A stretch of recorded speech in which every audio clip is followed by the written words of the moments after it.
এই ভিডিওটা সানডে, আমি সানডে খুব বৃষ্টি হচ্ছিলো, তখন ভাবলাম কী রান্না করব, তাই একটু নরম নরম পাতলা খিচুড়ি করলাম।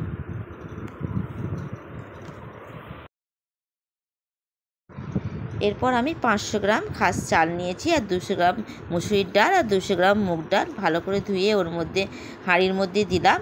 এবার ওর মধ্যে আমি একটু বেশি করেই জল দিলাম, যে পাতলা খিচুড়ি করব তো।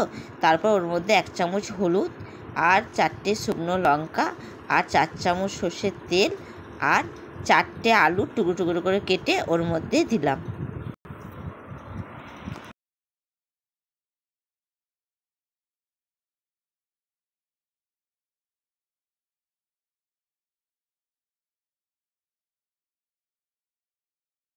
এরপর আমি ঢাকা দিয়ে গ্যাসে চাপিয়ে দিয়েছিলাম, 30 মিনিট ধরে হচ্ছিলো। 30 মিনিট পর খিচুড়িটা ডাল চাল সবই গলে গেছে।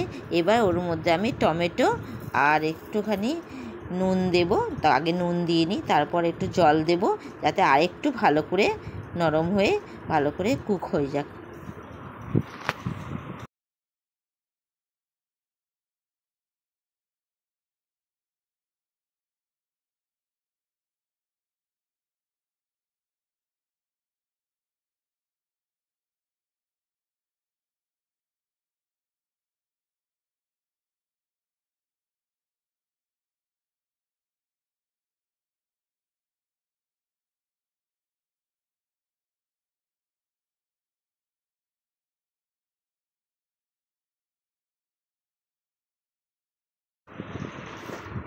এরপর একটি কড়াইয়ে আমি বেরেস্তা করে রাখলাম, তারপর ওই বেরেস্তাটা আমি খিচুড়ির ওপরে ছড়িয়ে দিলাম, আর 2টো তেজপাতাও ভেজেছিলাম ওটাও ওপর থেকে দিয়ে দিলাম, আর শুকনো লঙ্কা।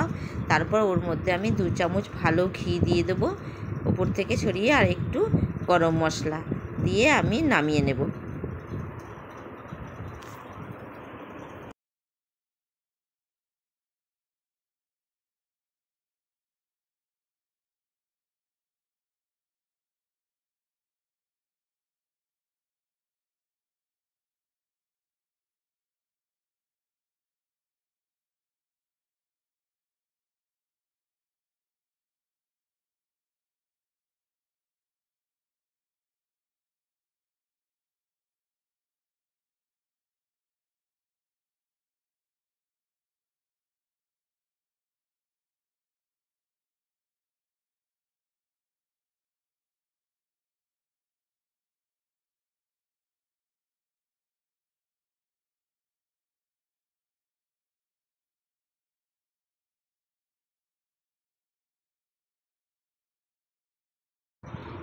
এবার আমি গরম গরম খিচুড়িটা সার্ভ করছি।